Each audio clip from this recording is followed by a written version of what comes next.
Living a new life. Musings of the day. Painting myself a bouquet. I never really understood what self-care meant. It seemed like one of those catchy phrases that therapists use to get you to do something good for yourself when you don't really feel like you deserve it. I didn't understand it like I didn't understand what play was, or being kind to myself, or loving myself. I couldn't relate until recently. When I first fell in love with myself, it was a heady feeling. Truly, it was like falling in love with someone else, not someone I had a crush on, but someone I truly loved from my heart. I couldn't believe the feeling. I looked in the mirror, and instead of self-judgment, I felt deep appreciation for who I was. I saw myself. Not the image I thought I needed to see in order to approve of myself, but the truth of my soul, the strength and resilience of my spirit. I knew then that this was a person I was going to go through the rest of my life with and care for exquisitely. That was when I got what self-care was. Treating myself with the same love and care that I would offer someone else I loved. I do it all the time with others, but couldn't conceive of how to go about doing it for myself. When asked what I need or want, I would scratch my head and come up with something practical. Not the extras, the luxuries, but the nuts and bolts of living. I didn't ask for bouquets of flowers, diamonds, or fancy dinners.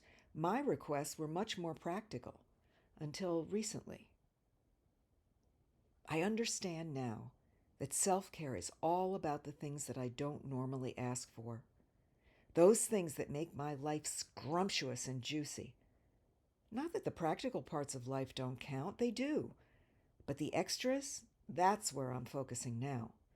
The things that light me up, the unexpected gifts, the things I want for no good reason at all. Maybe it has to do with my age, the awareness that I have much less time ahead of me than behind. I want more for myself, and I no longer feel like I have to earn it. Lord knows I've paid my dues if that's what it takes to be worthy. But the truth is, we don't have to earn the right to self-care, to love, to a good life. It's our birthright. I wish I'd known that earlier in my life, before I wore myself out trying to validate my existence. I just painted myself a bouquet of flowers in some of my favorite colors. It's a soft and feminine painting, not mind-blowing in its power, but powerful in its self-love. I included the moon and some jewels because those are precious to me, as are the candles and birds that populate the background. I included pieces of an old watercolor that I loved for no good reason. It was one of those that I never showed to anyone, but secretly felt a fondness for. It's called ram's horn, and the significance for me is that the ram spirit empowers you with inner strength. I'm giving myself a symbol of that as a gift, a way of caring for what I need in this moment. Creating something just for myself, with no thought of how it might impact others, is another way of caring for myself. It's saying that I matter. What I need and desire matters. I know that I've judged my desires over the years, been told by others that I want too much, need too much. I've tried to want less and need less, but loving myself and giving myself all that I do need and want is what I would do for anyone else I love. Why not me? I finally got it. I matter. What I want and need matters.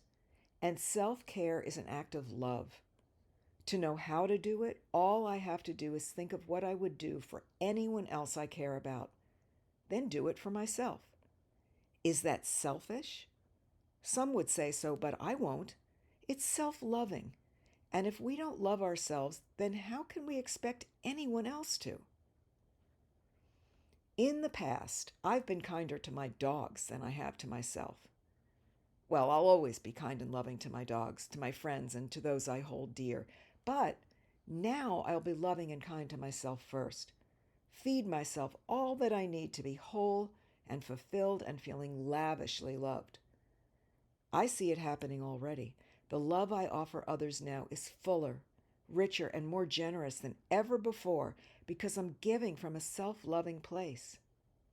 You know they say that you can't give what you don't have? It's very true.